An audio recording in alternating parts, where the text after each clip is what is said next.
A single mom missed her flight to help a lost old woman find her way.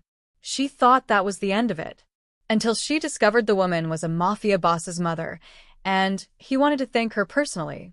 One act of kindness had just rewritten her entire life. Maya Chen pressed her phone against her ear, trying to hear her son's voice over the chaos of Terminal C. Mom, did you remember my science project poster board? It's in the hall closet, baby. Mrs. Patterson next door has the key. She'll get it for you. Maya glanced at the departure board. Her flight to Seattle was boarding in 20 minutes. Gate C, 47. Listen, I have to go. Be good for Grandma, okay? I will. Love you, Mom. Love you more. She ended the call and hefted her carry-on over her shoulder, navigating through the Thursday afternoon crowd at Philadelphia International. The airport smelled like coffee and stress. Maya had exactly 18 minutes to grab something resembling dinner and get to her gate before a small, desperate sound stopped her mid-step.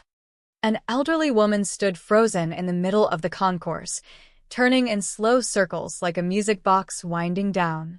She wore a cream-colored coat that had seen better days, and her white hair escaped in wisps from a silk scarf.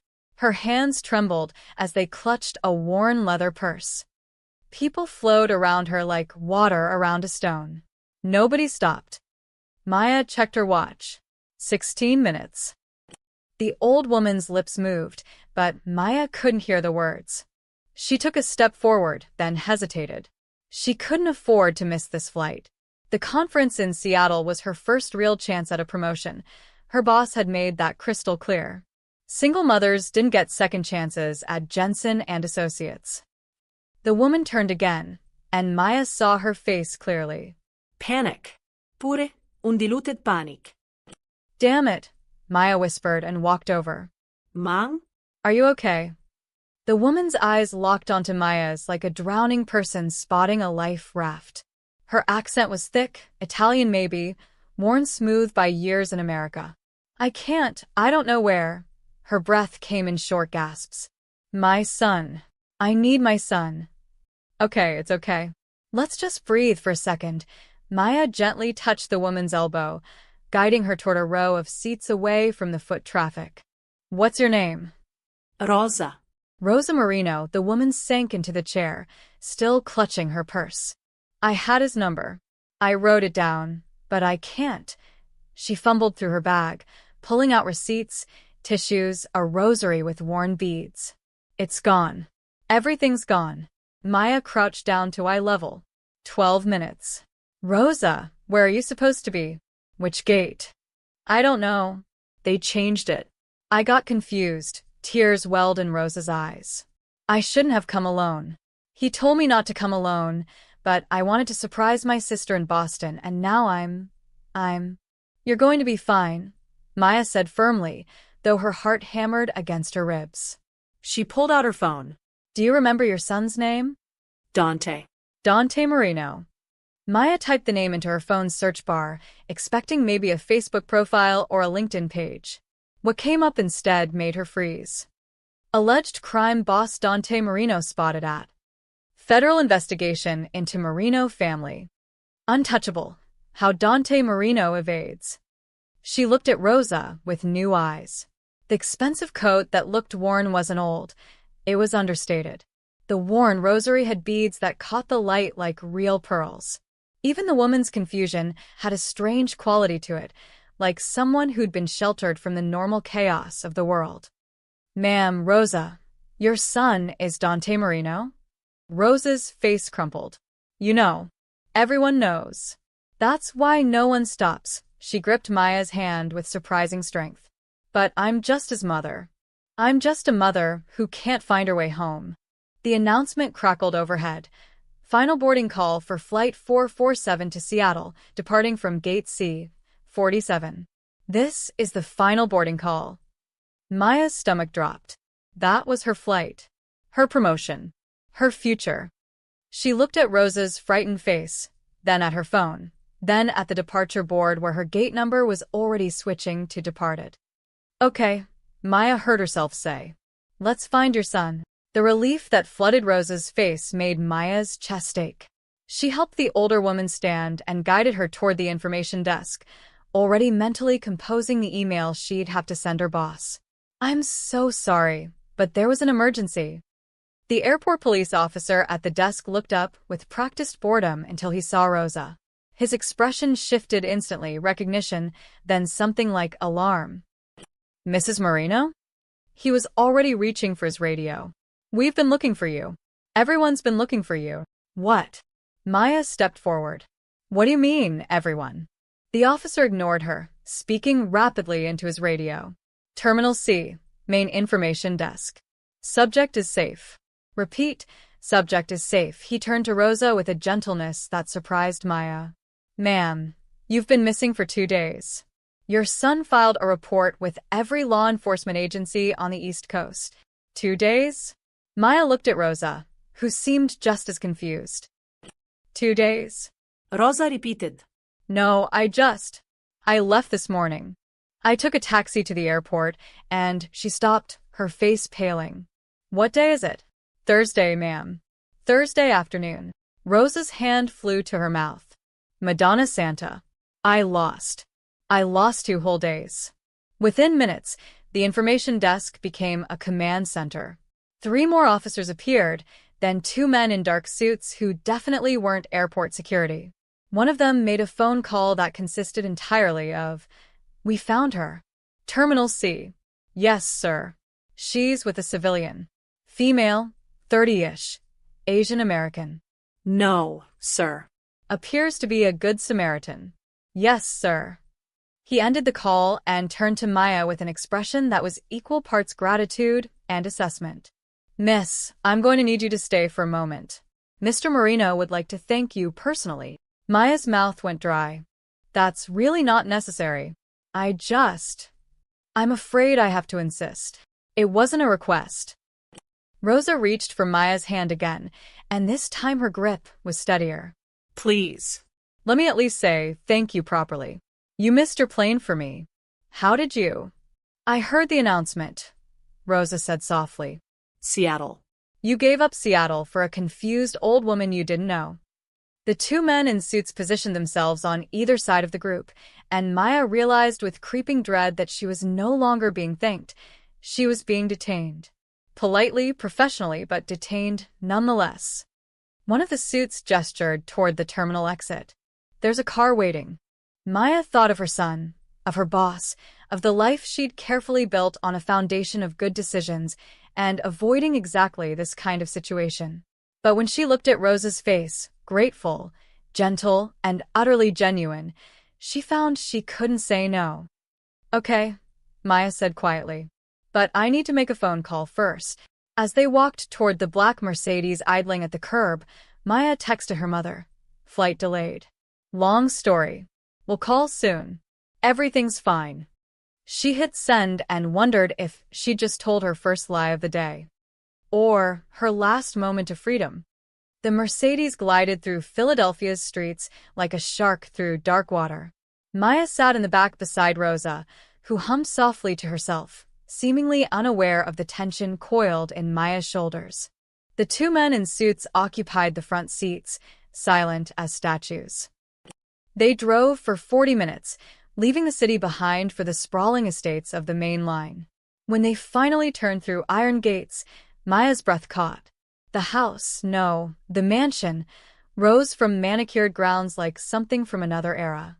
Stone columns, arched windows, and enough square footage to house a small village. But it was the police cruiser parked discreetly down the street that made Maya's stomach knot. Surveillance. This wasn't just a wealthy family's home. This was a fortress being watched. "It's not as scary as it looks," Rosa said gently, patting Maya's hand. "Just a lot of empty rooms." The car stopped at the front entrance. One of the suits opened Rosa's door, while the other opened Maya's. She stepped onto gravel that crunched like broken teeth under her shoes. The front door opened before they reached it. He stood in the doorway, backlit by the chandelier's glow, and Maya's first thought was that he looked nothing like the grainy surveillance photos online. Dante Marino was tall, dark-haired, and composed in a way that suggested he'd learned to control every muscle in his face. He wore a simple black shirt and slacks, no gold chains, no flashy watch. Just quiet, absolute authority. His eyes found his mother first. Mga. The word cracked something in his careful composure. He descended the steps and pulled Rosa into his arms, switching to rapid Italian that Maya couldn't follow. But she understood the tone, relief mixed with anguish mixed with barely controlled anger that had nowhere to go. When he finally released Rosa, his eyes found Maya. Up close, they were dark brown, almost black, and far too intelligent for comfort. "You're the one who found her, not a question." "She needed help," Maya said simply. "In an airport full of people, you were the only one who stopped." He studied her like a chess player studying the board. Why? Because she was scared. Something flickered across his face. Surprise, maybe, or recognition. "What's your name?" "Maya Chun." "Miss Chun," he offered his hand. His grip was firm but not crushing, and his palm bore calluses she wouldn't have expected from a man who probably hadn't done manual labor in years. "Thank you for bringing my mother home. I'm told you missed your flight." "It's fine." "It's not fine. You lost something valuable for a stranger." He released her hand. "Please, come inside. Let me at least offer you dinner and a car home afterward." Maya opened her mouth to refuse. Every instinct screamed to get away from this place, these people, this situation. But Rosa touched her arm. "Please," the older woman said. "I make a very good minestrone. You shouldn't travel on an empty stomach." The house interior matched the exterior, all marble and dark wood, and the kind of quiet that money bought. Original paintings hung on the walls, not prints. The chandelier in the foyer cost more than Maya's car. But it was cold. Despite the obvious wealth, despite the beautiful furnishings, the house felt empty. Unlived in. Like a museum after hours.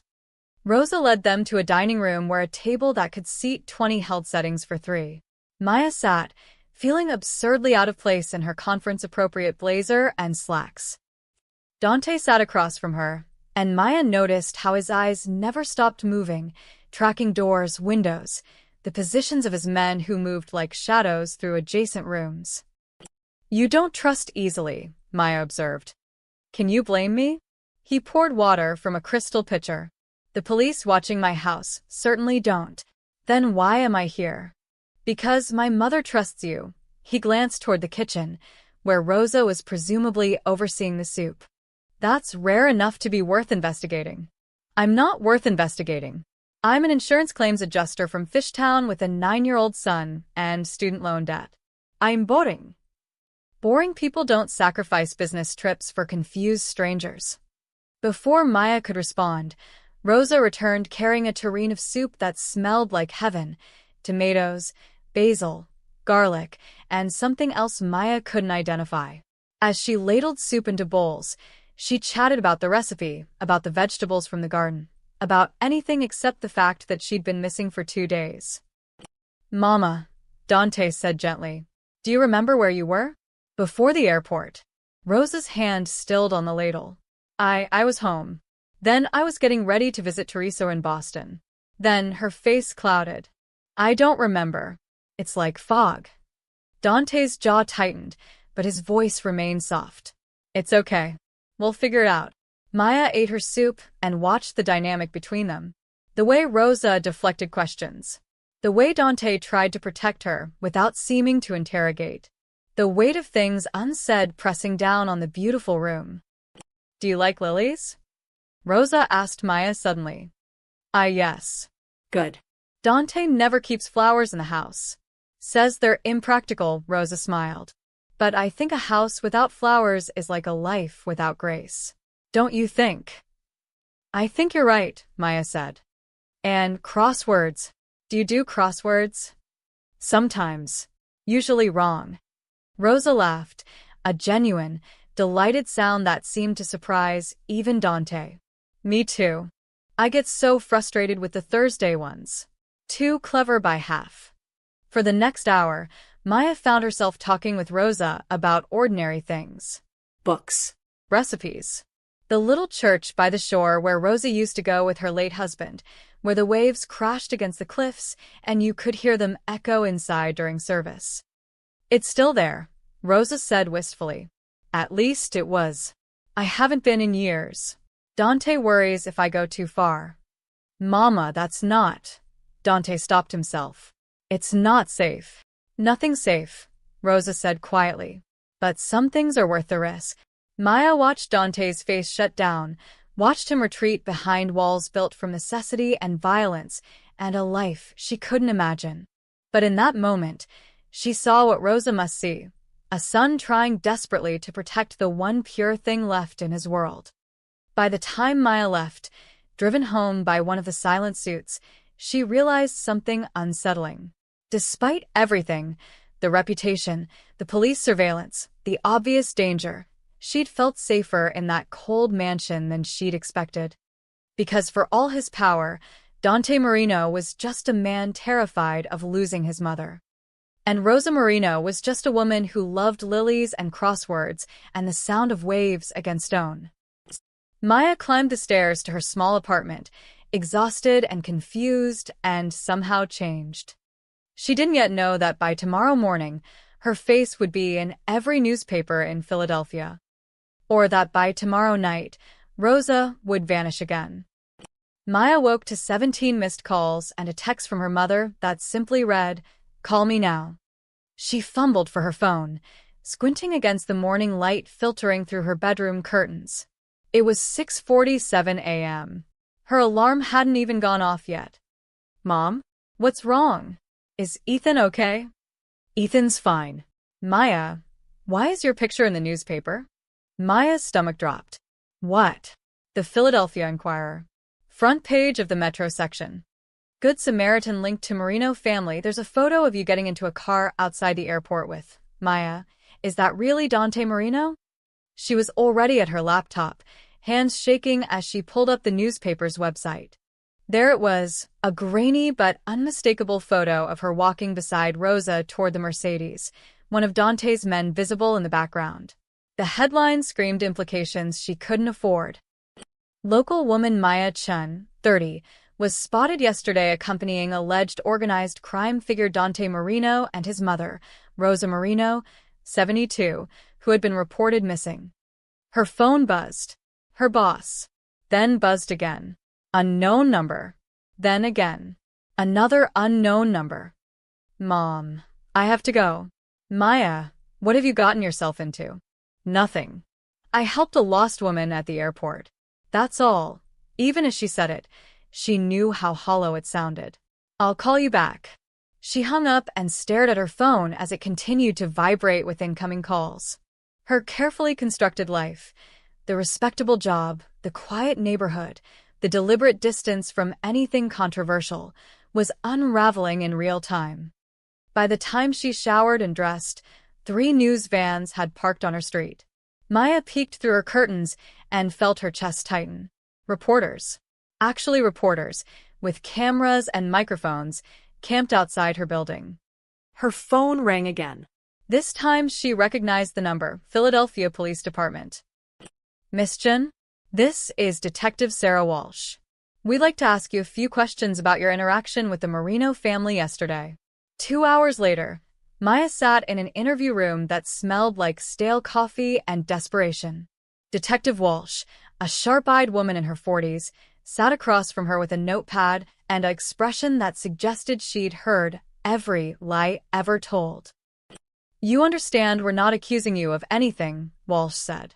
"We just need to understand the nature of your relationship with Dante Marino." "There is no relationship. I met him yesterday." "Once." "For dinner." "You had dinner with Dante Marino." Walsh's pen hovered over her notepad. "At his residence. His mother invited me. I helped her at the airport." She wanted to say thank you. Maya's voice came out more defensive than she intended. "I didn't even know who she was when I stopped to help. And yet you got into a car with his men. Went to his house. Stayed for over an hour. What was I supposed to do?" His mother was upset. "She asked me to stay." Walsh leaned forward. "Miss Chun, I'm going to be direct with you. Dante Marino is under active federal investigation. Anyone associated with him becomes a person of interest. That includes you now. I'm not associated with him. I helped a confused elderly woman find her way home. A confused elderly woman who happens to be the mother of one of the most powerful organized crime figures on the East Coast. Walsh's expression softened slightly. Look, I believe you. I do. But perception matters.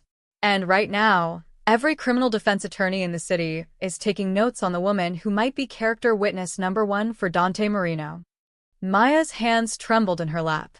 I don't want anything to do with this. Then stay away from the Marino family. All of them. Walsh slid a business card across the table. And if they contact you again, when they contact you again, call me immediately. Maya left the police station through a side door Walsh had arranged, avoiding the cameras out front. But by the time she reached her apartment, the damage was done. Her phone had 43 messages. 3 were from reporters. 5 were from concerned friends. 1 was from her boss, brief and devastating. We need to talk Monday morning. The last message was from a number she didn't recognize, but she knew who it was before she even listened. Miss Chun, this is Rosa Marino. The old woman's voice sounded tired, guilty. I saw the newspaper. I'm so sorry. You shouldn't suffer for showing kindness. That's not right. That's not a long pause. I told Dante this would happen. I told him. Maya deleted the message and sat on her couch, staring at her phone. She thought about Ethan, about the looks he'd get at school now. She thought about her job, her reputation, everything she'd worked for. Her phone rang. Unknown number. Against every instinct, she answered. Miss Chun, this is Anthony Castellano. I work for Mr. Marino. The voice was professional, carefully neutral. Mr. Marino wanted me to convey his apologies for the media attention. He's prepared to provide private security for you and your son until this situation resolves. He's also retained a lawyer on your behalf. No. Silence. No. Castellano sounded genuinely confused, as if no one had ever refused Dante Marino's help before. I don't want his protection. I don't want his lawyers. I don't want anything from him. Maya's voice shook with anger. I helped his mother because it was the right thing to do. I don't need to be rescued from the consequences. Miss Chun, you don't understand the kind of attention. I understand perfectly. Tell Mr. Marino thank you, but no. I'll handle this myself. She hung up before Castellano could respond, heart hammering. She just refused help from a man who wasn't accustomed to hearing the word no, but accepting his protection meant accepting his world, and Maya had spent her entire adult life building a life separate from chaos. That evening, as she sat in her darkening apartment ignoring the reporters still lingering outside, her phone buzzed with a text from the same unknown number Rosa had used. You're braver than you know. I'm sorry for bringing storm clouds to your door. Rosa. Maya stared at the message, then typed back. It's not your fault. Take care of yourself. She hit send and turned off her phone. She didn't know that while she sat in the dark, Rosa Marino was packing a small bag in her bedroom, moving quietly so the guards outside her door wouldn't hear. She didn't know that Rosa had remembered something, a fragment of those missing 2 days, and it had terrified her enough to run. By midnight, when Dante Marino discovered his mother's empty room and the disabled security camera, Maya was asleep, dreaming of airports and missed flights. She wouldn't find out Rosa had disappeared again until the phone call came at 3 a.m. The phone's shrill ring pierced Maya's sleep like a blade. She grabbed it reflexively, still half dreaming, and saw the time, 3:17 a.m. Unknown number. Hello. Her voice came out rough, confused. Miss Chun, this is Dante Marino. No preamble, no apology for the hour. His voice was tight, controlled in a way that suggested barely contained panic. My mother is gone. Maya sat up, suddenly wide awake. What do you mean, gone? She's not in her room. The guards saw nothing. Security cameras in her wing were disabled, cut from the inside. He paused, and Maya heard voices in the background, urgent Italian. I need your help. Mr. Marino, I don't understand why you're calling me. You should call the police. The police are already here. They're searching the grounds. His voice dropped lower. But they don't know her. You do. I met her once. And in one dinner, she told you more about herself than she's told anyone in 5 years. Something cracked in his carefully maintained composure. Please. I'm asking not as what people think I am. I'm asking as a son who can't find his mother. Maya pressed her palm against her forehead, trying to think through the fog of interrupted sleep. She remembered Rose's face across the dinner table, the way she'd lit up talking about crosswords and churches and lilies. The wistfulness in her voice when she mentioned the seaside chapel. When I'm lost, I find peace near the sea. Mr. Marino, Maya said slowly. Has your mother ever left before? On her own, I mean? No. Never. She doesn't go anywhere without security. She knows it's not safe. But if she did leave on her own, if she wasn't taken, where would she go? Silence stretched between them. Then, I don't know. Those 3 words carried more weight than any threat could. The most powerful man in Philadelphia's underworld didn't know where his own mother would seek comfort. That told Maya everything about how thoroughly fear had separated them from normalcy. The church, Maya said quietly. The one by the shore, where she used to go with your father. She heard Dante's sharp intake of breath. St. Catherine's. It closed 10 years ago. She talked about it like it was yesterday. Like she could still hear the waves echoing inside during service. Maya threw off her covers, already moving toward her closet. She said some things are worth the risk. You think she went there, it wasn't a question. She could hear him moving, car keys jingling. It's 2 hours away. The building is half collapsed. If she's there alone, then you need to go. Now. Miss Chen, Maya, I'm sending a car for you. No. I'm not. She trusted you, his voice cut through her protest. If we find her scared and confused again, she'll need a familiar face. Not mine. Not my men. Yours. Maya wanted to say no. Wanted to hang up and burrow back under her covers and pretend none of this was happening. But she remembered Rose's hand gripping hers in the airport, the desperation in her eyes, the relief when someone finally stopped. I have a son, Maya said. I can't just leave. He's with your mother in Roxborough, correct? He's safe. I have men watching the house. Ice flooded Maya's veins. You have men watching my son. Watching. Protecting. There's a difference, Dante's voice hardened. My enemies are not kind people, Miss Chen. If they think you matter to me, they'll try to use you. I won't let that happen. I'm not your responsibility. You became my responsibility the moment you helped my mother. A car door slammed in the background. The car will be there in 8 minutes. Please. He hung up before she could argue. Maya stood in her dark bedroom, phone clutched in her hand, mind racing. This was insane. Getting deeper involved with Dante Marino was career suicide, possibly actual suicide. Detective Walsh's warning echoed in her head. Stay away from the Marino family. But Rose's voice echoed louder. You shouldn't suffer for kindness. 7 minutes later, Maya climbed into the back of a black SUV where Dante already sat, laptop open, barking orders into his phone in Italian. He looked different in the harsh interior light, older, more dangerous, stripped of the careful civility he'd worn at dinner. When he finished the call, he glanced at her. Thank you for coming. I'm not doing this for you, Maya said bluntly. I know, he returned to his laptop, pulling up what looked like surveillance footage. My men have checked hospitals, bus stations, train stations. Nothing. If she took a cab or a rideshare, she used cash and didn't give her real name.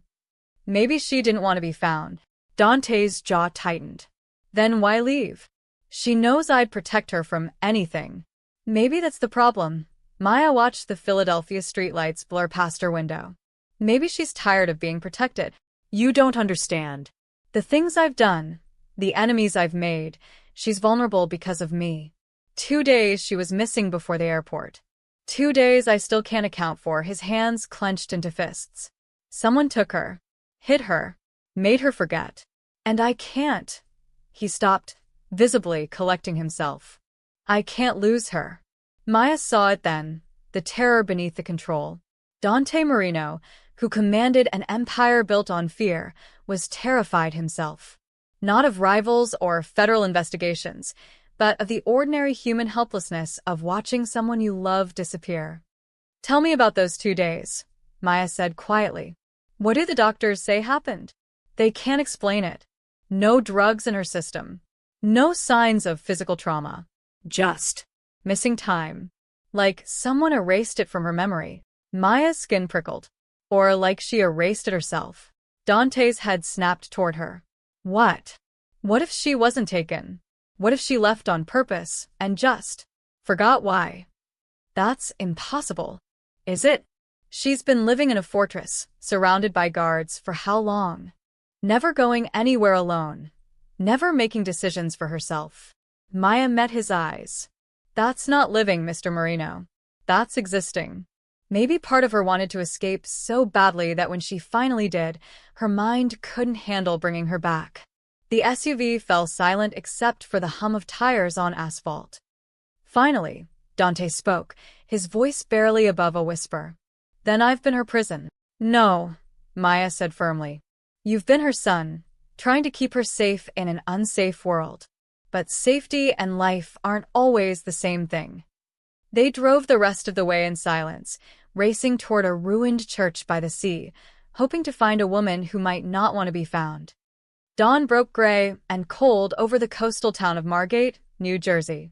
The SUV pulled off the highway onto narrow roads that hadn't seen repaving in years. Salt air crept through the vents, and Maya could hear the distant crash of waves even through the closed windows. St. Catherine stood on a bluff overlooking the Atlantic, exactly as forsaken as Dante had described. The white paint had long since peeled away, leaving gray wood exposed like bones. Half the roof had caved in, and yellow caution tape fluttered in the wind around the perimeter. A chain-link fence bore a sign, "Condemned in O trespassing." Dante was out of the vehicle before it fully stopped, his men following like shadows. Maya climbed out more slowly, pulling her jacket tight against the ocean wind. "Spread out," Dante ordered. "Check the building, the grounds, everything." Maya walked toward the edge of the bluff where a weathered stone wall separated grass from a deadly drop to rocks below. The ocean stretched endless and gray, whitecaps visible in the early light. It was beautiful in a desolate way, the kind of beauty that felt like loneliness. Something white caught her eye, snagged on the wall. "Mr. Marino," she called. He was beside her in seconds. Maya pointed to the scrap of fabric, cream-colored silk, the same shade as the scarf Rosa had worn at the airport. Dante's hand trembled as he reached for it. "This is hers. My father bought her a dozen of these. She wears them everywhere." So she was here. Maya scanned the area. The grass was overgrown, but she could make out what might have been footprints in the dew. Small feet. Recently, one of Dante's men jogged over. "Boss, church is empty. No signs of—" "Check again," Dante snapped. "Every corner, every shadow." Maya walked along the wall, following an instinct she couldn't name.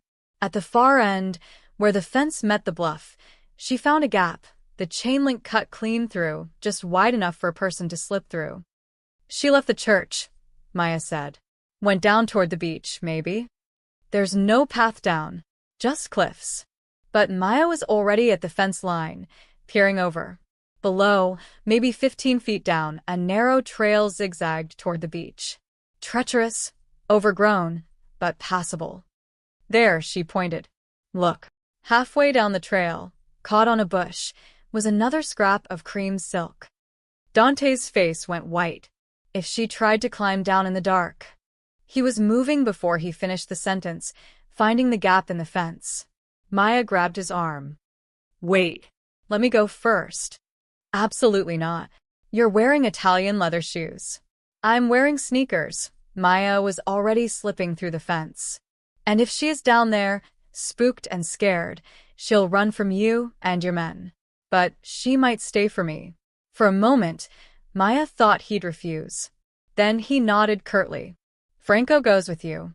One of his men, younger, with kind eyes, stepped forward. I grew up near here.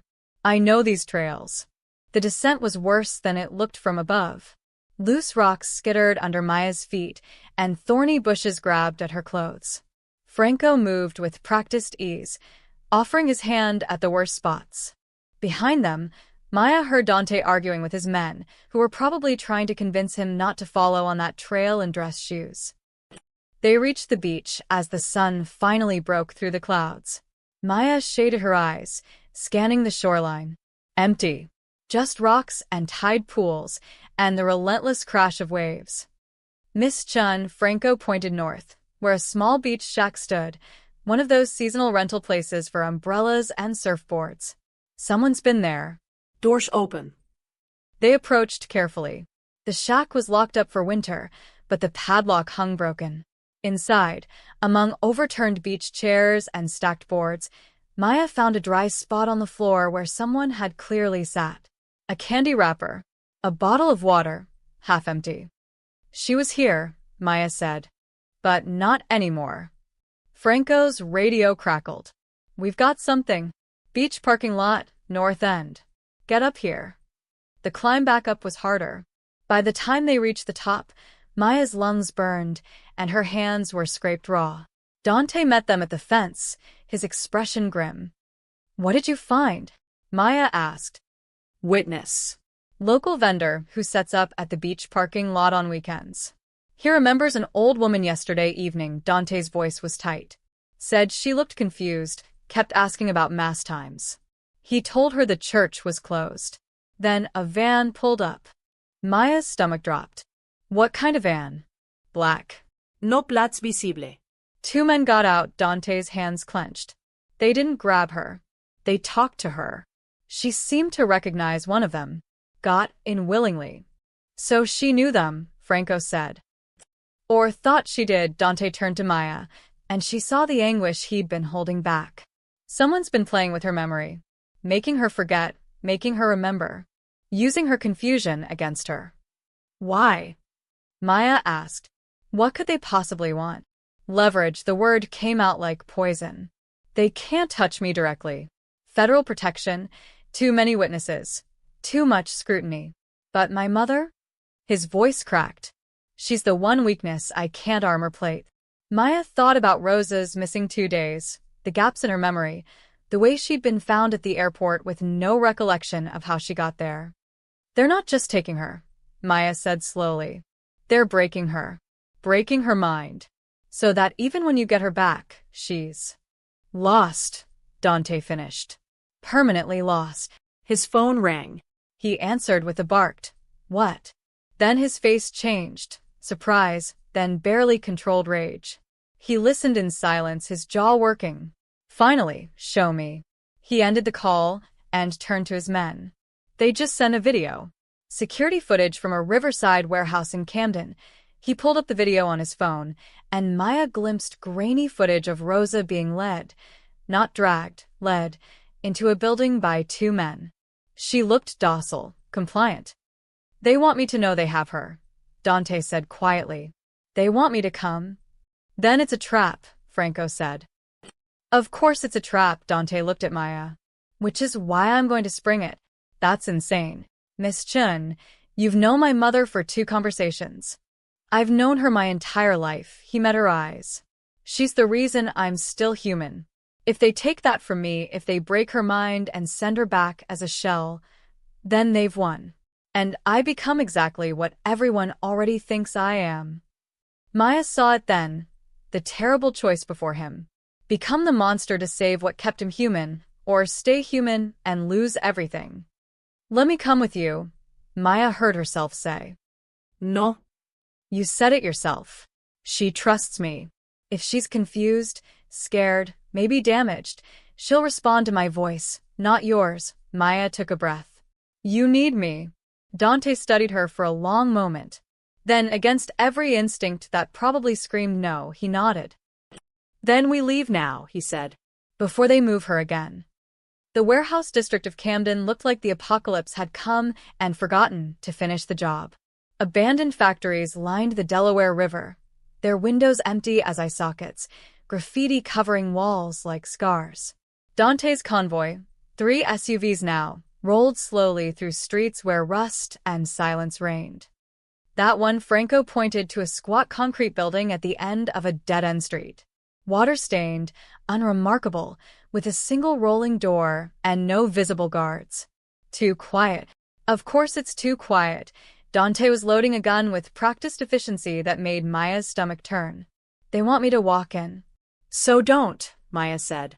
Call the police. The FBI. Anyone. And by the time they get a warrant, my mother's gone. Move to another location, maybe another state. He checked the gun's chamber. They're counting on me being predictable. Charging in, guns blazing, starting a war. Then what are you going to do? Dante looked at her, and something in his expression had shifted. Something unpredictable. He turned to his men. No weapons visible. We go in like we're negotiating, not fighting. Franco, you stay with Miss Chun in the second vehicle. If shooting starts, you get her out. Clear? Franco nodded, but Maya shook her head. That's not the plan. I'm going in. Absolutely not. You need someone who doesn't look like a threat. Someone they won't expect. Maya's heart hammered, but her voice stayed steady. I'll go to the side entrance. There's always a side entrance in these places. I'll pretend to be lost, a volunteer looking for a shelter address or something. Create a distraction. They'll see through it immediately. Maybe. But for 30 seconds, maybe a minute, their attention won't be on you. Maya met his eyes. You said she'll respond to my voice. Let me use it. Dante's jaw worked. She could see him calculating odds, weighing risks. Finally, you get 1 minute. The second you see her, you call out. Keep her calm. We do the rest. He handed her a small device that looked like a car key fob. Panic button. Press it and every man I have comes through those doors. But Maya, he caught her wrist. If bullets start flying, you hit the ground and stay down. Promise me. I promise. 5 minutes later, Maya stood at the rusted side door of the warehouse, her mouth dry as sand. Through the metal, she could hear voices, male, casual, speaking in accents she couldn't place. She tested the door. Unlocked. She pulled it open and stepped into the dim interior, adopting the confused expression of someone genuinely lost. Hello? Is anyone? Oh. 3 men sat at a card table near the entrance. They jumped up, hands moving toward weapons. Maya raised her hands, letting her voice shake. I'm so sorry. I'm looking for the Hope Community Shelter. The GPS said it was this address, but... Wrong building, lady. The closest man, stocky, late 40s, with prison tattoos snaking up his neck, gestured toward the door. Turn around. Walk away. Are you sure? Because I have donations in my car, and the website definitely said. I said wrong building. He moved toward her, and Maya took a step back, then another, drawing them away from their posts. That's when she heard it. A woman's voice humming. Familiar. Wait, is someone hurt? I'm a nurse. Maya lied, moving sideways, trying to see past them into the warehouse depths. Lady, you need to leave. Now. But Maya had already seen her. Rosa sat on a folding chair near the back wall, humming to herself, serene and completely unaware of danger. One of the captors stood behind her. Younger, nervous, his hand on her shoulder more like a handler with a confused patient than a kidnapper with a hostage. Rosa. Maya called out before she could stop herself. Rosa's head snapped up. Her eyes found Maya's and recognition sparked like a match. Maya? Oh, thank God. I got so turned around. Can you help me find? The man behind her clamped his hand over her mouth. Everything happened at once. The main door exploded inward, not blown open, just opened hard and fast. Dante strode in with 4 of his men, hands visible and empty, but his presence filled the space like a thunderstorm. Gentlemen, he said calmly, I believe you have something of mine. The stocky man spun toward him, gun half drawn. Marino, took you long enough. I was never good at being fashionably late. Dante's eyes flicked to Rosa, and Maya saw the fear he kept leashed. That's my mother you're holding. I'd like her back. I bet you would, a new voice echoed from the shadows. A man emerged from an office in the back, tall, silver-haired, expensive suit that seemed absurd in the decrepit warehouse. Hello, Dante. It's been a while. Dante's expression didn't change, but Maya felt the temperature drop. Castellano. You remember, the man smiled without warmth. I wondered if you would. After all, you destroyed my brother, took his territory, his business. You took everything from me. So I thought fair is fair. I'll take something from you. Victor was a trafficker and a murderer. I gave the FBI enough evidence to put him away for life. That's not the same as... Semantics, Castellano waved his hand dismissively. What matters is you broke my family. Now I break yours. Except I'm more creative than you. I don't just take her away. I make her forget you exist. Maya saw Dante's hands clench, saw the violence he was holding back by pure force of will. Those 2 days, Dante said quietly. What did you do to her? Ne signe permanent. Yet. Just some pharmaceutical encouragement to forget, to wander, to trust the wrong people. Castellano's smile widened. But imagine what 2 weeks could do. 2 months. By the time I'm done, she won't even remember your name. Rosa whimpered behind the hand covering her mouth, and Maya saw tears streaming down her face. Let her go, Dante said. This is between us. Oh, but that's exactly the point. There is no between us, there's only you, watching helplessly while I dismantle everything you love. Dante took a step forward, and immediately 4 guns rose to point at him. But Maya was already moving. While everyone focused on the standoff, she'd edged closer to Rosa. Now she lunged forward, grabbing the old woman's arm and yanking her from the chair with strength born of pure adrenaline. Run, Maya screamed, pulling Rosa toward the side door. Chaos erupted. Shouts, movement, the metallic click of safeties releasing. And then Dante's voice, clear and cold as winter. Nobody fires. Nobody moves. Or I release every piece of evidence I have on Castellano's operation to the FBI right now. It's already queued. 1 text, and you're all going to prison. The warehouse froze. You're bluffing, Castellano said, but uncertainty crept into his voice. Try me, Dante held up his phone. In 30 seconds, every federal prosecutor in the district gets enough evidence to indict everyone in this room. Except me. I made sure of that. Maya held Rosa close, feeling the old woman's heart racing against her own. You think you're clever, Castellano spat. But this isn't over. Yes, Dante said quietly. It is. He pressed send. The FBI arrived in 14 minutes, a speed that suggested they'd been waiting for Dante's evidence dump like vultures circling a carcass. Maya watched from the SUV as federal agents swarmed the warehouse, guns drawn, shouting commands. Castellano and his men were face down on the concrete within seconds. Rosa sat beside her, wrapped in Dante's suit jacket, trembling. She hadn't spoken since they'd fled the warehouse. Her eyes tracked movement outside the window, but Maya wasn't sure how much she was actually seeing.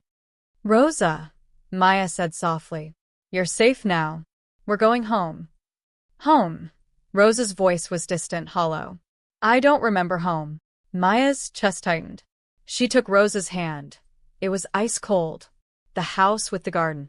Where you make minestrone. Where your son keeps the temperature too cold and never buys flowers. A flicker of recognition. Dante. Yes. Dante. Is he angry with me? No. He's... Maya stopped as the SUV door opened. Dante climbed in, exhausted and haunted. His shirt was untucked, his hair disheveled. For the first time since Maya had met him, he looked entirely human, entirely breakable. He knelt on the SUV floor in front of his mother's seat, looking up at her like a child seeking forgiveness. Mama, he whispered. Rosa's hand moved slowly, uncertainly, to touch his face. You're here. I'm here. I've got you. You're safe. I was lost. Tears spilled down her cheeks. I keep getting lost, and I don't know why. There are holes in my head, Dante. Holes where memories should be. I know. We'll fix it. I promise. No. Rosa's voice gained strength. You can't fix everything. You can't control everything. You spend so much time protecting me from the world that I forgot how to live in it. Dante flinched as if she'd struck him. I wasn't running from you, my son. Rosa cupped his face with both hands now. I was trying to find the boy who used to smile. The one who took me to the beach on Sundays. Who made terrible jokes. Who wanted to be a teacher before. She stopped, unable to finish. Before I became this, Dante said quietly. You're still in there. I know you are. But all this. She gestured vaguely at the warehouse, the agents, the life he'd built on violence and fear. It's burying you. And I can't watch that anymore. I'd rather lose my memory than watch you lose your soul. The SUV fell silent except for the muffled sounds of arrests outside. Finally, Dante spoke, his voice raw. Then tell me how. Tell me how to be something other than what I am. Rosa looked at Maya. Ask her. She knows. Maya felt both their eyes on her and wanted to disappear. I'm nobody. I don't have answers. Yes, you do, Rosa squeezed her hand. You stopped in an airport for a stranger. That's not nothing. That's everything. Dante stood slowly, composing himself. He looked at Maya with an expression she couldn't read. Respect, maybe, or confusion that someone so ordinary had unraveled something so fundamental. How did you know where she'd be? He asked. At the church. In my whole life, I never thought to look there. But you knew. Maya met his gaze. You don't forget the things someone loves when you truly listen. The words hung between them, weighted with meaning. Dante had spent years protecting his mother's body while forgetting to protect her spirit. He'd given her safety, but stolen her agency. And in doing so, he'd lost the ability to truly see her. I haven't listened, he said finally. Not really. Not in years. Then start now, Maya said simply. They drove Rosa home as dawn painted the sky pink and gold. At the estate, a private doctor examined her while Dante paced the hallway like a caged animal. Maya sat in the parlor, exhausted, watching security footage being reviewed on multiple screens. She saw herself on camera, that moment in the warehouse when she'd grabbed Rosa and run. She looked terrified and small and completely out of her depth. You were very brave. Franco appeared beside her with coffee. Stupid, maybe, but brave. I don't feel brave. I feel like I'm in someone else's life. Sometimes the bravest thing is showing up in someone else's life when they need it.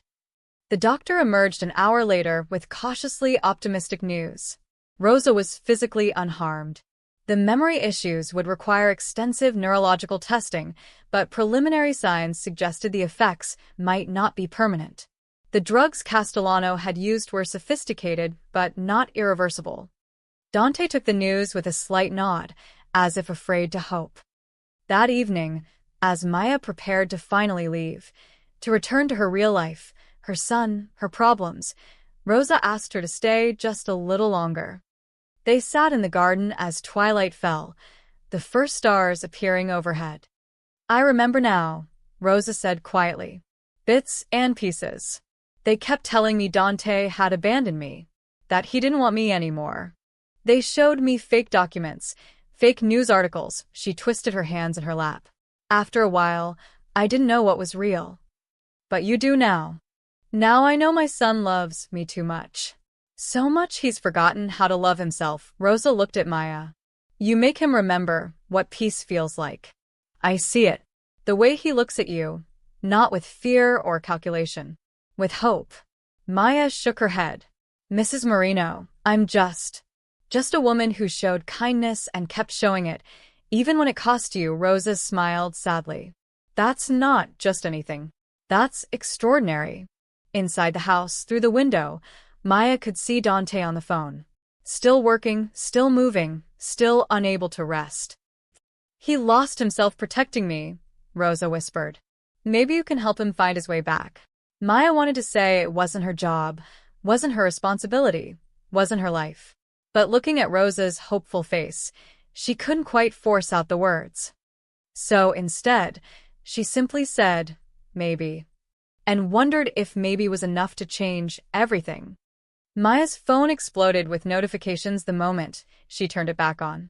The media had gotten hold of the story, not just the airport incident anymore, but the warehouse rescue. Somehow, despite FBI involvement and federal secrecy, someone had leaked it. Good Samaritan saves Mafia boss's mother. Again. Maya Chen. Hero or accomplice. Inside the shocking rescue that links suburban mom to organized crime. The headlines grew more sensational with each refresh. Her photo, an old one from LinkedIn, was everywhere. Someone had even dug up her high school yearbook picture.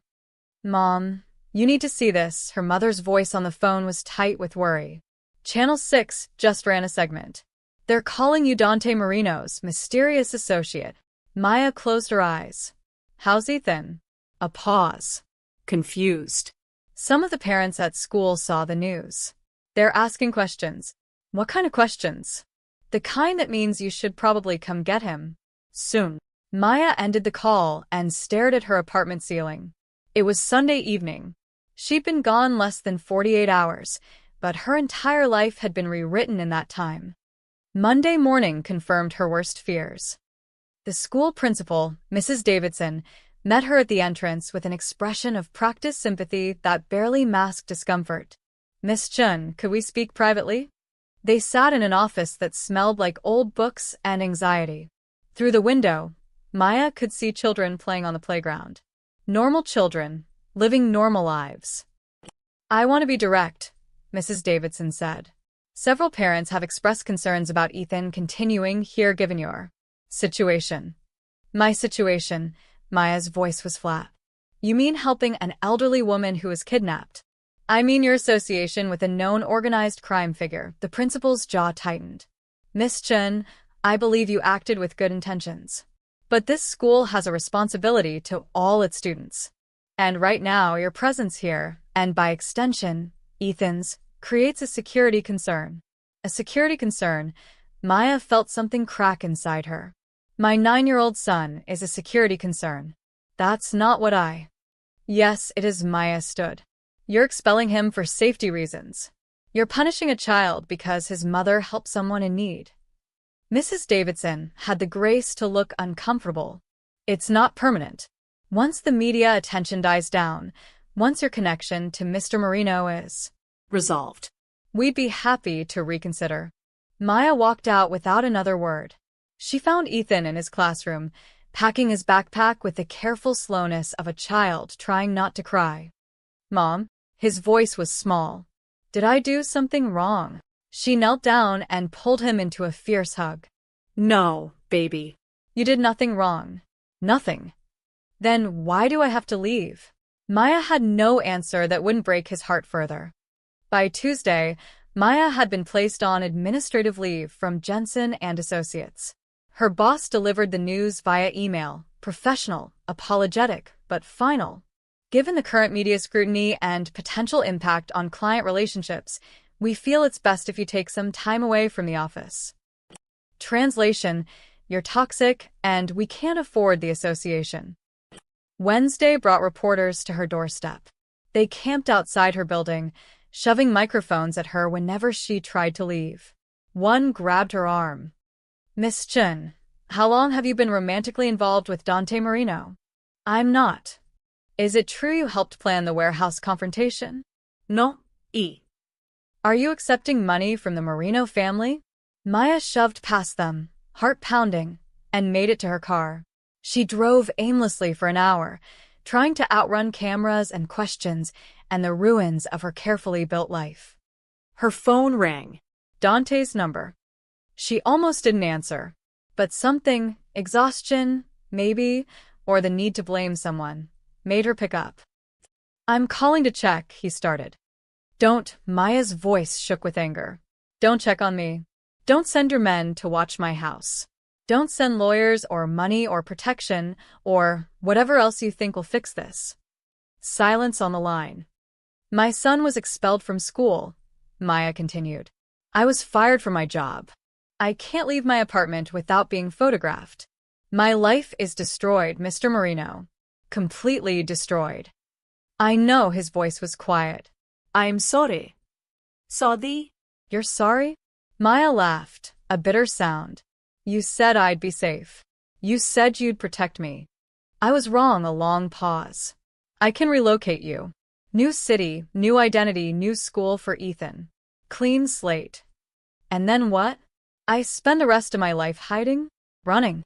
Maya pulled over, unable to drive through her tears. I helped your mother because it was the right thing to do. I don't need protection from the world, you do. She heard him breathe out slowly. What do you mean? You're so afraid of being vulnerable that you've turned everything around you into a fortress. Your mother can't leave the house. The people who work for you can't speak freely.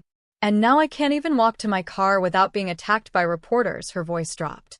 You don't protect people, Mr. Marino. You isolate them. There's a difference. The words hung between them, sharp and true. You're right, Dante said finally. You're absolutely right. I don't want to hear that I'm right. I want my life back. I can't give you that. His voice carried genuine pain. But I can stop making it worse. No more surveillance. No more interference. You want me out of your life, I'm out. Maya wiped her eyes. Good. But Maya, he hesitated. My mother is asking for you. Every day. She thinks you've disappeared like she did. It's making her condition worse. The guilt hit like a physical blow. That's not fair. I know. Nothing about this is fair. A pause. I'm not asking for me. I'm asking for her. Maya rested her forehead against the steering wheel. She thought about Rose's gentle face, her confusion, her fear. She thought about how kindness had led her here, to this moment, where helping had cost her everything. Tell her I'm okay, Maya said finally. Tell her I'm safe. But I can't come back there. I can't be part of your world. I understand. She hung up before he could say anything else. That night, Maya held Ethan as he cried himself to sleep, asking why his friends weren't allowed to talk to him anymore. She had no answers. Only the crushing weight of consequences she'd never anticipated. The price of compassion, she realized, wasn't always paid by the person showing it. Sometimes the people you love paid it for you. 3 days of isolation did nothing to diminish the media circus. If anything, it intensified. Maya's silence became fodder for speculation. Was she in hiding? Under witness protection? Planning to testify against Dante Marino? On Saturday morning, a car arrived at her building. Not an SUV this time, just a simple sedan with an older woman at the wheel. She knocked on Maya's door with the gentle persistence of someone who wouldn't leave until answered. Maya opened it a crack, ready to slam it shut if she saw a camera. Miss Chen? My name is Elena. I work for Mrs. Marino. The woman was 60-ish, kind-faced, with salt and pepper hair pulled into a bun. She asked me to bring you this. Elena held out a small package wrapped in brown paper. I can't accept. It's not from him. It's from her. She wrapped it herself this morning. Elena's expression softened. Please. She's been asking for you constantly. The doctors say the distress is affecting her recovery. Guilt twisted Maya's stomach. She took the package. Inside was a small clay pot with a lily bulb nestled in soil and a note in shaky handwriting. Maya, please come visit if you can. I know my son's world has hurt you, but maybe you could stay with us for a little while? Just until the noise outside your door stops. You shouldn't have to hide in your own home. I promise. No guards watching, no questions asked. Just a quiet place to breathe. Rosa. Maya stared at the note, then at Elena, who waited patiently. Mrs. Marino specifically requested that I tell you. Mr. Dante is traveling for business. He won't be home for several days. The house would be yours and hers, essentially. And your son would be welcome, of course. I don't understand. Why would she want me there? Elena smiled sadly. Because in 2 days, you showed her more genuine kindness than most people have in 2 years. And because she hesitated. Because you remind her what normal feels like. What life outside all this feels like. Maya lasted 2 more days before the walls of her apartment closed in completely.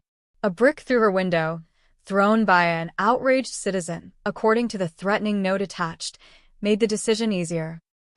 She packed a bag for herself and Ethan, left a note for her landlord, and let Elena drive them to the estate. The house looked different without Dante's presence. Less fortress, more museum. Rosa met them at the door, her face lighting up like sunrise. "You came," she pulled Maya into a hug that smelled like lavender and old soap. "Oh, thank God. I was so worried." Ethan hung back, uncertain, until Rosa turned her gentle attention to him. "And you must be Ethan. Your mother has told me so much about you. Do you like cookies? I made pizzelle this morning." Within an hour, Ethan was in the kitchen with Rosa, learning to roll dough while Elena supervised. Maya stood in the doorway, watching her son laugh for the first time in days, and felt something inside her unclench. That evening, after Ethan fell asleep in one of the guest rooms, Rosa and Maya sat in the parlor with tea. "He's traveling?" Maya asked quietly. "Tokyo. Business meetings that couldn't be postponed." Rosa's hands curved around her cup. "He didn't want to go. Said he needed to be here in case I needed him. But I told him," she paused. "I told him the best thing he could do for me was to start letting go. Letting go. Of the fear, the control, the need to protect me from everything."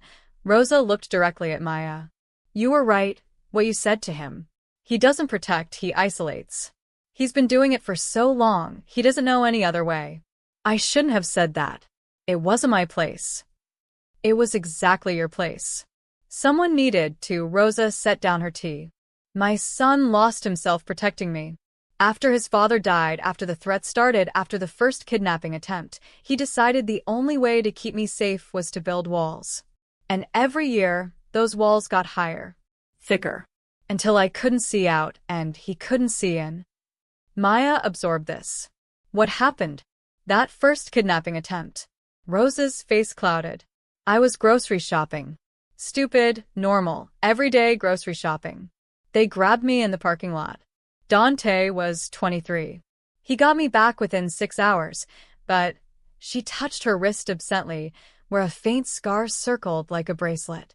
"He was never the same after. Neither was I." I'm sorry. "Don't be. What I'm trying to tell you is, you've done something I couldn't do. You made him question whether all this protection is actually protecting anything." Rosa leaned forward. "Stay. Not forever. Just until the media loses interest. Let me pay you back for the kindness you showed me." "You don't owe me anything." "Then let me give you something anyway," Rosa smiled. "Let me give you peace. God knows this house has little enough of it." The days that followed were strange and surprisingly gentle. Maya helped Rosa with small tasks, organizing the library, tending the garden, preparing meals. In return, Rosa taught her to make pasta from scratch, shared stories about Dante as a boy, and slowly revealed the woman she'd been before fear had defined her life.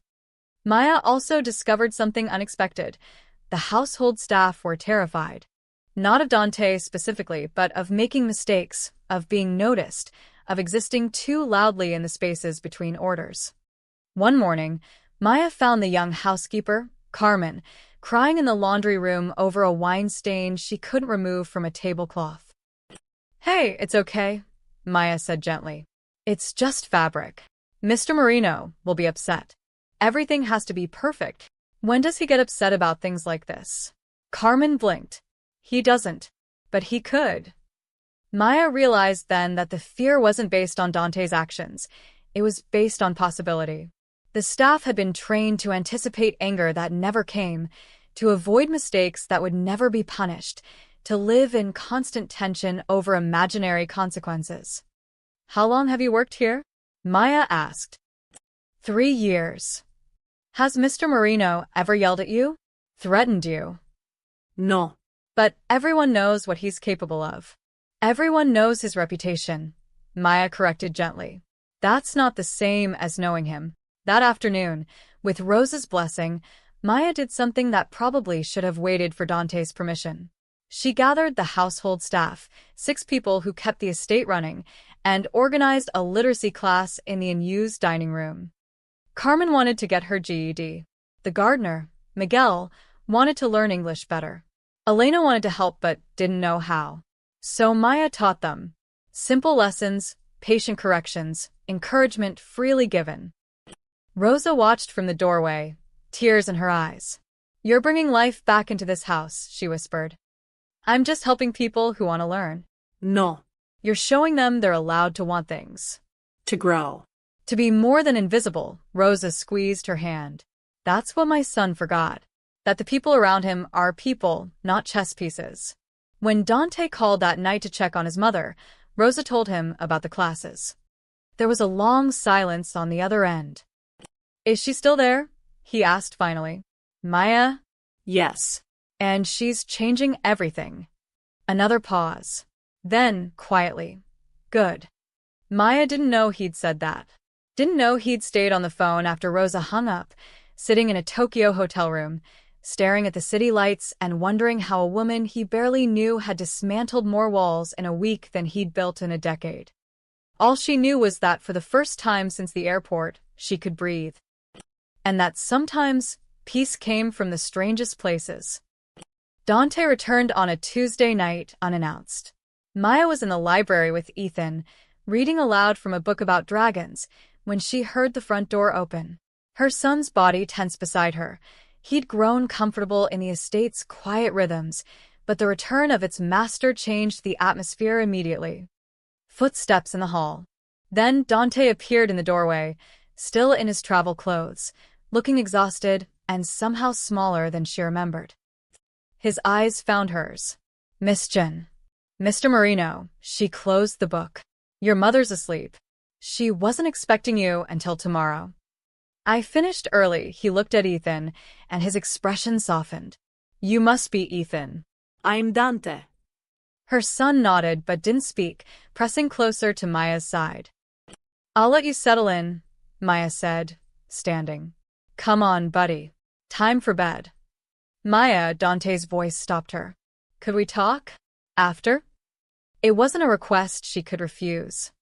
20 minutes later, after tucking Ethan in and checking on Rosa, Maya found Dante in his study. The room was dark wood and leather, dominated by a desk that probably cost more than her car. He stood at the window, tie loosened, drink in hand. "You've been teaching my staff," he said without turning around. Maya's stomach tightened. "Your mother approved it. If I overstepped." "You didn't." He turned to face her. "Carmen wrote her name today. In English. Elena showed me. She said it was the first time she'd done that without help." Maya nodded slowly, unsure where this was going. "In 3 years of working for me, I never knew Carmen couldn't write in English." His voice was quiet, almost wondering. "I never asked. Never noticed. You had other concerns. Did I? Or did I just stop seeing people as people?" He set down his drink. "My mother told me about the classes. About how you're helping Miguel with his citizenship test. About how you convinced Elena she should go back to school for her nursing degree. I just listened to what they wanted." "That's exactly my point." Dante moved closer. "You listened. I employed them. There's a difference." Before Maya could respond, Franco burst through the door, phone in hand, expression grim. "Boss, we have a problem. Castellano's brother just made bail." Dante's entire demeanor shifted, tension flooding back into his shoulders. What? How? Technicality. Evidence handling issue. His lawyer got the judge too. Franco stopped, glancing at Maya. "Should we do this elsewhere?" "No." Dante's voice was ice. "How much time do we have?" He made threats in the courthouse. Specifically mentioned finishing what Victor started. "We're hearing chatter that he's gathering people." Maya's blood ran cold. "What does that mean?" Dante and Franco exchanged a look. Finally, Dante said, "It means they're planning to hit this house. Tonight. Tomorrow, soon. Then we go to the police. The FBI. They're already investigating. And it will take time. Warrants, procedures, bureaucracy." Dante's jaw clenched. "Time my mother doesn't have." Maya saw it then, the old pattern reasserting itself. the walls going back up, the violence rising to meet violence. "So what?" she asked. "You're going to do what you always do? Fight them? Kill them? Start a war?" "If I have to." "No." The word came out sharper than Maya intended. "You don't have to. Miss Chun, with respect, you don't understand." "I understand that you're about to make the same mistake again." Maya stepped forward. "Your mother is recovering because she finally feels safe enough to heal. Ethan is sleeping peacefully for the first time in weeks. Your staff is learning to dream again. And you're about to destroy all of that because violence is the only language you know." Dante's eyes flashed. "What would you have me do? Let them come? Let them take her again?" No. "I'd have you be smarter than them." Maya pulled out her phone. "You said Castellano's brother made threats in a courthouse. On record. That means the FBI has cause to increase surveillance. You said there's chatter. That means you have intelligence. Give it to them. And then what? Hope they move fast enough." Yes, Maya met his eyes. "For once in your life, trust that the legal system might actually work. That you don't have to be the judge, jury, and executioner." Franco cleared his throat. "Boss, she might be right. If we hand over everything we've got on the Castellano network, locations, financials, communication logs, the feds could move on it tonight. Or they could fumble it. And then my mother dies. Or you could fumble it," Maya said quietly. "You could shoot first and ask questions later, and your mother could get caught in the crossfire. Or Ethan. Or Carmen. Or Miguel. Or any of the people in this house who trust you to keep them safe." She watched him struggle with it, the old instincts warring with something new. Something her presence had planted and Rosa had watered. Finally, Dante pulled out his phone. "Get Detective Walsh on the line." And the FBI agent handling the Castellano case, he looked at Maya. "If this doesn't work, if they don't move fast enough, then we'll deal with it together," Maya said. "But at least try it this way first. Please." What followed was 2 hours of phone calls, data transfers, and tense negotiations. Dante handed over intelligence he'd been gathering for months, enough to dismantle the Castellano organization completely. In return, the FBI agreed to immediate protective custody for Rosa and increased surveillance on the estate. By midnight, federal agents had arrested 6 members of Castellano's crew attempting to gather weapons for an assault. By 2 a.m., they'd raided 3 safe houses and seized enough evidence to ensure no one in the Castellano family would see daylight for decades. And Dante Marino, notorious crime boss, had done it all without firing a single shot. He stood at his study window as dawn broke, watching FBI vehicles finally clear out. Maya found him there, still awake, still processing. "You did the right thing," she said. "I let someone else fight my battle." No. "You fought it smarter." "There's a difference." Maya stood beside him. "Your mother is safe. Your house is intact. No one died. That's winning, Mr. Marino." He looked at her, really looked at her, and something in his expression cracked open. "How do you do that?" "Do what?"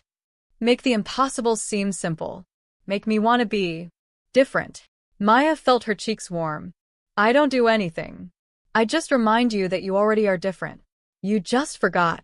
Outside, the sun climbed higher, painting the estate in shades of gold. Inside, Rosa was waking up safe. Ethan was sleeping peacefully. And Dante Marino was learning, slowly, that control didn't have to mean fear. That sometimes, the bravest thing was letting go. 3 weeks passed in a strange sort of peace. The media moved on to newer scandals. The FBI closed their protective detail, satisfied that the Castellano threat was neutralized. Maya's apartment was repaired, and slowly, carefully, her life began to reassemble itself. But it was different now. She was different. On a quiet Thursday morning, Maya found herself in the estate's garden with Rosa, helping plant tulip bulbs for spring. Ethan was inside with Elena, practicing his multiplication tables. Everything felt almost normal, except nothing was normal anymore. "You're thinking about leaving," Rosa said without looking up from the soil. Maya's hand stilled. "How did you know?" "Because you've stopped unpacking. Your suitcase has been half-zipped for 3 days." Rosa sat back on her heels, brushing dirt from her hands. And because you keep looking at my son, like you're memorizing him. Heat flooded Maya's cheeks. I don't. It's all right. I understand. Rosa's smile was sad but genuine. You have a life to get back to. A real life. This house, this world, it's not yours and it shouldn't be. I'm not leaving because I want to, Maya said quietly. I'm leaving because I have to. For Ethan. For myself. I know, Rosa touched her hand. But you should know, you saved more than just me. You saved my son from becoming the monster everyone thought he was. He was never a monster. No. But he was becoming one. Slowly, day by day, choice by choice, Rosa's eyes grew distant. After his father died, Dante made a decision. He decided that power was the only real protection. That fear was the only guarantee of safety. And for 10 years, he built his life on that foundation. What changed? You did, Rosa squeezed her hand. You showed him that kindness isn't weakness. That trusting people isn't foolish. That there are things in this world worth more than control. Maya thought about Dante's face when he'd chosen to call the FBI instead of his soldiers. The way he'd listened to Carmen talk about her GED dreams. How he'd sat with Ethan yesterday, helping him build a Lego castle without once checking his phone. I only helped, Maya said. He did the changing. Then help him one more time. Rosa's voice grew urgent. Tell him goodbye properly. Don't just leave a note and disappear. He deserves better than that. Maya found Dante in his study that evening, reviewing documents that probably contained more secrets than she wanted to know. He looked up when she entered, and something like relief crossed his face. I thought you might have already left, he said. Not yet. Maya closed the door behind her. But soon. Tomorrow, actually. He set down his pen slowly. Where will you go? Back to my apartment. Then I'll start looking for a new job. Ethan needs to get into a new school before winter break. She forced herself to meet his eyes. We need to get back to normal. Normal, Dante repeated the word like it was foreign. What's that like? Boring mostly. Bills and homework, and wondering if you remembered to buy milk, Maya smiled faintly. The opposite of all this. Sounds peaceful. It is. Dante stood, moving to the window, his favorite refuge, she'd learned. A place to think without being watched. I owe you more than I can repay. My mother, my soul, probably. You gave me back things I didn't even know I'd lost. You don't owe me anything. I owe you everything, he turned to face her. Which is why I'm not going to ask you to stay. The words hung between them, weighted with everything unsaid. Even though you want to, Maya said softly. Even though I want to, his voice was rough. Because asking you to stay would mean asking you to live in my world. And you deserve better than that. Ethan deserves better. Maya felt tears prick her eyes. For what it's worth, this wasn't what I expected. What did you expect? I don't know. Danger, maybe. Fear. The things the newspapers said, she smiled through the tears. Not literacy classes and tulip bulbs and a man who's trying so hard to be good. I'm not good, Maya. I've done things. I know. And I'm not saying those things don't matter. But I also know that people aren't just the worst things they've done. She moved closer. You're trying to change. That has to count for something. Dante pulled an envelope from his desk drawer. I want you to have this. If it's money. It's not, he held it out. It's a letter. For Ethan's school. From a very wealthy anonymous donor who's establishing a scholarship fund for displaced students. He'll have his spot back, plus full tuition through high school. Maya stared at the envelope. Dante, I can't. Yes, you can. It's not for me personally.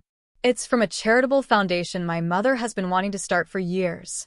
You just gave her the excuse to actually do it, his expression softened. Let me do this. Not as payment. As gratitude. Maya took the envelope with shaking hands. Thank you. There's something else. Dante pulled out a second envelope, this one thicker. A recommendation letter for any job you apply for. References from 3 Fortune 500 CEOs who owe me favors. A clean background check that makes no mention of the Marino family. and a notarized statement from me saying our interaction was purely circumstantial and you bear no connection to my business affairs. You're erasing yourself from my life. I'm giving you back your life, he corrected gently. The one you deserve to have before you stopped to help a confused old woman in an airport. Maya clutched both envelopes. I don't regret it. Any of it. Neither do I. Dante took a step closer, and for a moment, Maya thought he might reach for her. Instead, he just looked at her with an expression that broke her heart. Maybe in another life we could have. Don't, Maya's voice cracked. Don't make this harder. You're right. I'm sorry, he stepped back, rebuilding walls she'd worked so hard to break down. Goodbye, Maya-chan. Thank you for reminding me what the world used to look like. Goodbye, Dante Marino. She turned before she could change her mind. I hope you find what you're looking for. I already did, he said quietly. But it was never mine to keep. Maya left the study and didn't look back. In the morning, she and Ethan would drive away from the estate, back to their small apartment, back to normal. But as she packed her suitcase that night, Rose's words echoed, "You make him remember what peace feels like."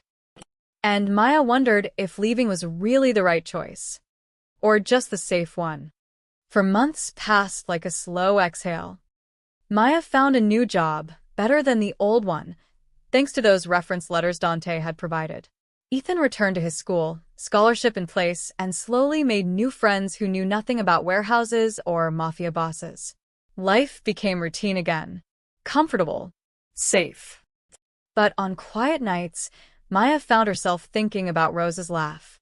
About the way Dante's shoulders had relaxed when he chose peace over violence. About tulip bulbs waiting beneath soil to bloom in spring. She told herself it was just residual anxiety. Trauma bonding. The natural aftermath of an intense experience. She almost believed it. Then, on a gray March afternoon, a package arrived. It was small, wrapped in brown paper with no return address. Maya's hands trembled as she opened it, half expecting what? A threat? A warning? Some reminder that you could never really leave Dante Marino's world. Inside was a plane ticket to Seattle. First class. Departure date.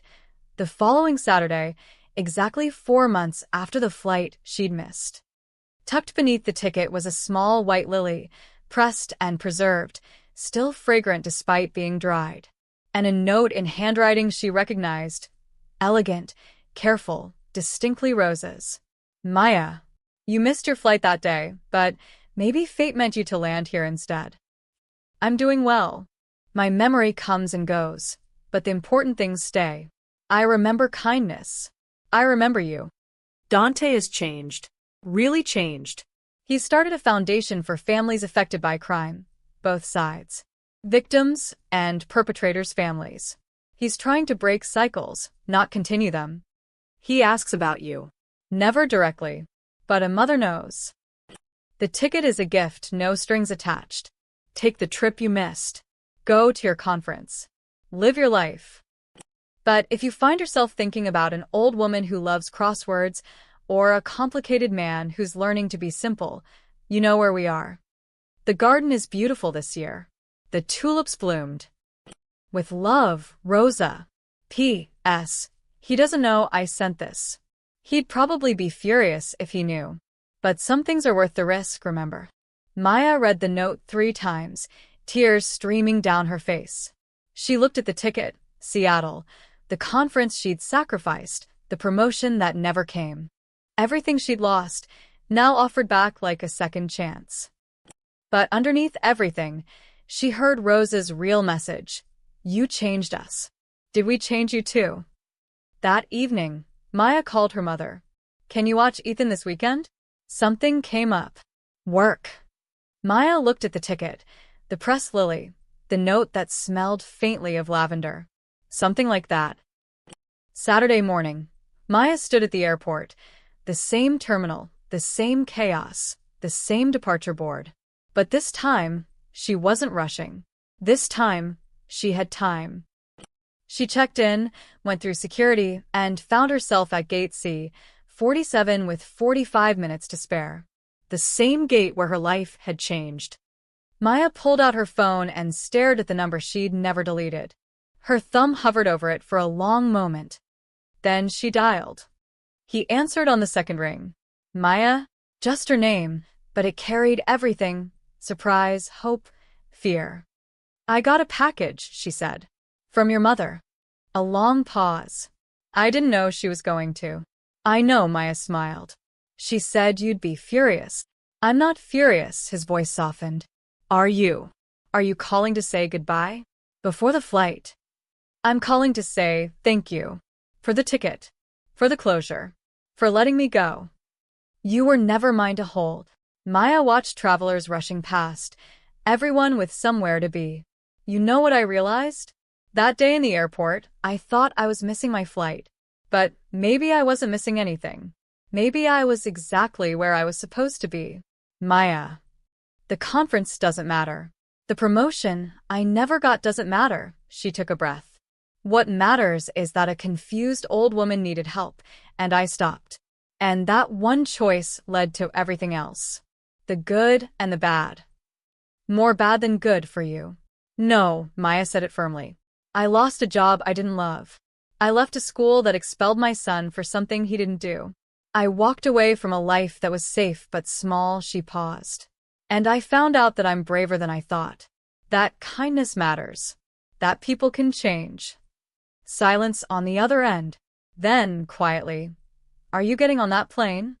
Maya looked at her ticket, looked at the gate, looked at the departure board. I don't know yet, she said, honestly. But I wanted you to know, I don't regret any of it. Not the airport, not the warehouse, not the goodbye. You and Rosa, you taught me that some risks are worth taking. Final boarding call for Flight 447 to Seattle. The announcement crackled overhead. That's my flight, Maya said. Then you should go. Dante. Go to Seattle, Maya. Take the trip. Live your life, his voice was rough. But if you ever find yourself back in Philadelphia, you know where to find us. The door's always open. The garden's waiting. Maya closed her eyes. Tell Rosa I said thank you. For everything. I will. And Dante? Keep changing. Keep trying. It matters. Only because you showed me it was possible. The final boarding call came again. Maya stood, ticket in hand, at a crossroads that felt familiar. She could get on the plane, return to Seattle, to conferences, to the career she'd worked so hard to build, to safety and normalcy and everything she'd fought to get back. Or she could walk away from the gate one more time, choose something uncertain and complicated and real. Maya looked at the pressed lily in her hand, still fragrant after all these months. She thought about Rosa's smile, about Ethan laughing in the estate's kitchen, about Dante's face when he chose peace over violence. She thought about fate and choice and the difference between the two. Then Maya Chen smiled, made her decision, and started walking. The gate agent called her name one last time. But Maya was already gone. Toward baggage claim, toward the exit, toward a black sedan she somehow knew would be waiting. Because some flights were worth missing. And some landings were worth the fall. 6 months later, in a garden full of lilies and tulips, an old woman watched her son teach a boy how to plant tomatoes. Nearby, a woman with kind eyes poured lemonade and smiled. I told you, Rosa said to no one in particular. Some things are worth the risk. And in that moment, surrounded by flowers and laughter and second chances, everyone knew she was right. The end.